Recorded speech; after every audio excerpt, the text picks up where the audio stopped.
How are you making sure that your secrets are being securely stored so that you can avoid data breaches as well as chaos in your DevOps workflow?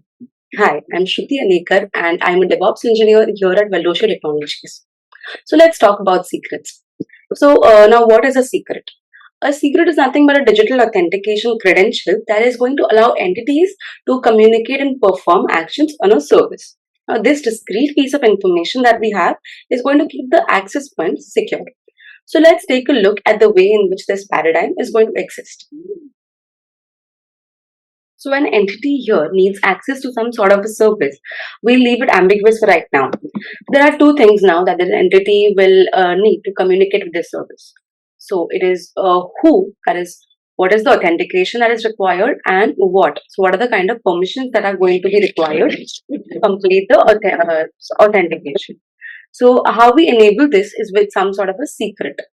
Now that we've established this dynamic that we have right now, let's move into another example. Let's say we have users, and this is a developer A, and they happen to need read-write access to some sort of a repository. So let's say it's a developer repository. So in this circumstance, it is going to communicate by giving a user credentials. Now we're looking forward to cloud native applications. We have a lot of microservices that need to talk to each other. So service A, let's say service A, it needs some kind of, it needs to interact with a database and grab a piece of specific information that it needs to get its job done. So what we need in this form is something called as a DB config. But now that we've established everything, like we have our user config, user credentials, we have our DB configs, these are the examples of secrets. We realize the vulnerability that is caused, that it can be created if these were to fall into the wrong hands. So that's why it's important to establish a centralized place to manage all of this. So as we build on the applications, so more applications that we have, more authentication is required, and hence we have more secrets that need to take care of from it. So how we achieve all of this is with secret management. So now what is secret management? Secret management concerns with three things. So first is storage. Like how do we store our secrets? Where is it? Is it a centralized management place? Is it centrally managed? Next is our secret life cycle. So secret life cycle includes creation of secret, modification, distribution, destruction, auditing, tracking the secrets back in time. And the third point is, last but not the least, we have recovery and remediation. So, how do we recover these secrets that we have stored if they get lost, and how do we remediate them? Now that we've achieved what secret management is, what does our ideal secret management solution look like? So, firstly, it should have security. It should have encryption, that is at-rest encryption, in-transit encryption. It should have fine-grained access control.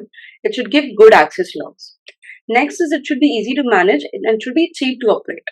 So it should be central location to operate on these secrets. No more remembering where these secrets are kept. It should be easy to integrate and it should be scalable as well.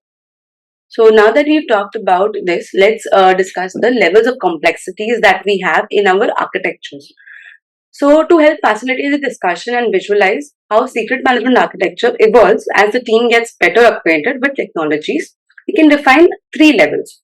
So here, limited access means secrets are stored in a repository server with limited access to the public. For example, we have a private Git repository. Now, encrypted secrets, that means before being stored in the repository, the secrets are getting encrypted. And third is management. So management, that is an application that allows high-level control of the secrets in which entities can access and audit logs, etc.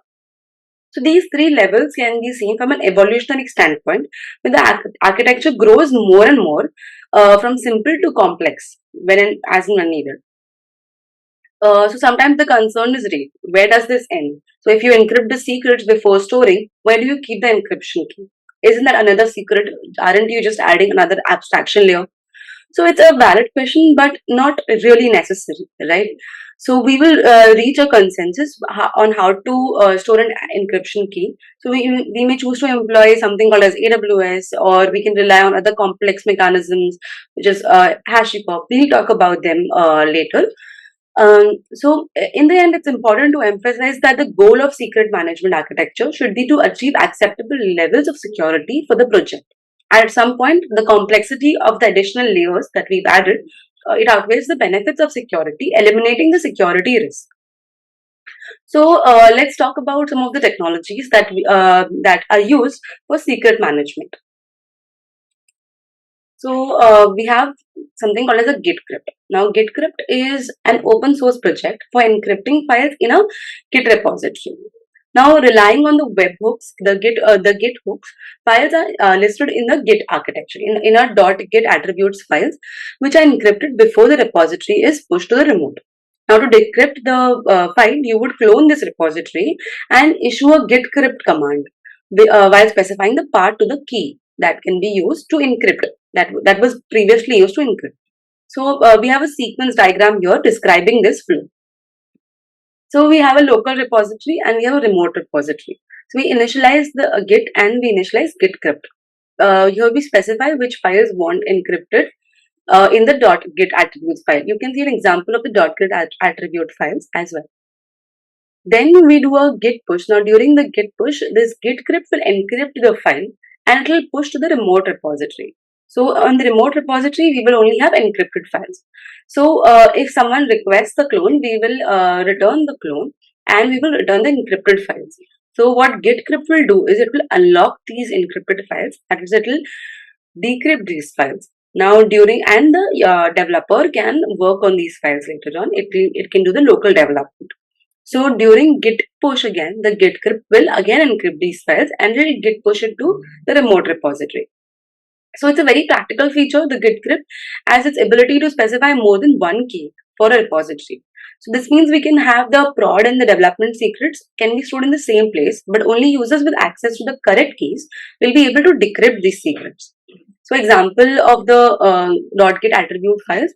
So we have the Git Crypt key encrypting the secrets found in the folder secret/dev, while the Git Crypt/prod key is going to use to encrypt the secrets that are found in the folder secret/prod. There is a common side effect of using this is resolving the conflicts. So Git conflicts are very tricky to resolve when we use this encryption. And when resolving a conflict, we can do a pull remote and do a local dev to support the merge. So that's about Git Crypt. Now, another tool that we will talk about is AWS KMS. So, of course, AWS has a solution for everything, right? And now that we have encryption key management, it is hosted by AWS. Instead of storing secrets, the AWS KMS service can be used to encrypt an encryption key. Why would someone want to do that? Now consider this. Once you have an encrypted version of your original encrypted key, it can't be used to decrypt any of your secrets. Therefore, it's safe to store the encrypted version along with the other secrets. You are free to discard or store in safe backup the original encryption key and trust AWS to be available to decrypt the now encrypted encryption key. So here is a sequence diagram illustrating the workflow. Again, we have plain text secrets. It will encrypt the secret, generating an encryption key. The encrypted secret creates an AWS access KMS master key with access policies. Now the it encrypts the encryption key with KMS key, and it gives it back to AWS KMS. And AWS KMS returns the encrypted encryption key. So the operator can now discard the encryption key that they have, and it will upload the encrypted secrets and the encrypted key to our external server. So whenever a client will now request for the encrypted secrets and keys, it will firstly give the decrypted keys information, the IAM token, and the AWS KMS will return the decrypted encryption key. So it will now use this encrypted key and it will get the plain text secrets. So one of the caveats of the solution is that you become dependent on AWS. So you become dependent on AWS's service availability. However, this will always be some sort of dependencies regardless of the solution. So AWS Secret Manager or any of these will let you quickly rotate, manage and retrieve database credentials or API keys or other passwords. So using Secret Manager, you can secure, analyze and manage secrets needed to access the cloud capabilities. So on third-party services and on-premise as well. So secret managers will enable you to manage the access keys to secrets using fine-grained permissions. Now the key features of this AWS Secret Manager or Azure's Secret Key Vault or Cloud KMS are it encrypts secrets at rest during using an encryption key. Also, it decrypts the secret and then it transmits securely over TLS. Now, it provides code samples that help, like we can call APIs, we can call the Secret Manager APIs. It also has some client-side caching libraries to improve the availability and reduce the latency of using your secrets. So we can configure a virtual private cloud, a VPC, and endpoints and keep the traffic within the network. Now, HashiCorp Vault it allows secret storage with management capabilities. Now, HashiCorp is a very robust secret management tool whose features extend well beyond the scope of this. Like in summary, it serves a secret repository with access control lists and auditing and time to live access to the secrets.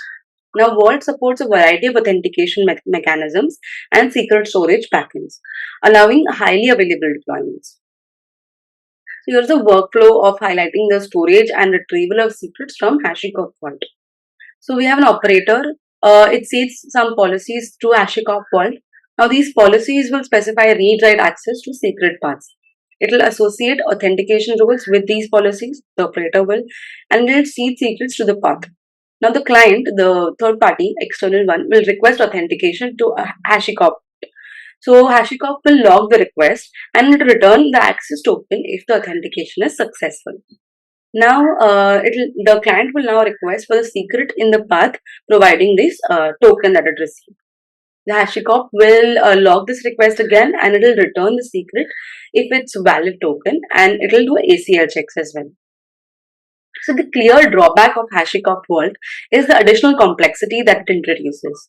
So even with a simple setup and limited features, it still requires a member to be responsible for maintaining and managing this access list and vault server itself. However, the benefits are tremendous with higher security requirements. So Vault follows HashiCorp's pattern of elegant solutions and separating different authentication and secret storage backends into independent units. So it allows fine-grained control to the secrets as needed with policies and time to live. So settings can be defined per secret, per group of secrets in a folder. There are a number of such tools in market which will help us manage our secrets securely. A few of the examples which I would like to talk about is a Doppler. So it describes itself as a universal secret manager. Doppler's basic goal is to create a delightful user experience. So Doppler groups secrets into projects with a configurable list of environments, such as it has a development project or dev project, and there is a concept called as branch configs, which is Doppler specific concept, where secrets are inherited from the root config to which they belong. There is another such tool that I would like to talk about, and that is A-keyless Vault. Now, A-keyless Vault is unified end-to-end secret management SaaS-based platform protecting all types of credentials, both static as well as dynamic. So, A-keyless protects the keys and secrets using a built-in FIPS 140-2 certified and patented technology. So, it has a zero knowledge of its customers' secret and keys.